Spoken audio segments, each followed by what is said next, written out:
गिबियावनो रंजालि बैसागुनि गाहाम हामलायनायखौ साफ्रोमबो जोंनि बर' माहारिनि गेदेमाफोर जोंनि बैसोआव देरसिन दुइसिन बिदा फंबाय बिब' बिनानाव बयनिसिमबो आङो बावहरो गाहाम हामलायनायखौ आरो लोगोसे जोंजों लोगोसे गुबुन गुबुन हारिनि सुबुंफ्राबो रंजालि बैसागु एबा बिहु रङालि बिहु हिसाबै फालियो।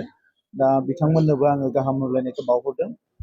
आङो मिजिंथिदों बोथोरा जेरैबायदि गोदान महर लानानै मुलुगनि सुबुं माहारिजों लोगोसे गासैबो जिब जुनार एम्फौ एनलाफोरखौ बरायनायजों लोगोसे इयुनाव मोजां मोनसे जिउ खुंनायनि मोजां मोनसे थासारि लाबोनानै होफैयो।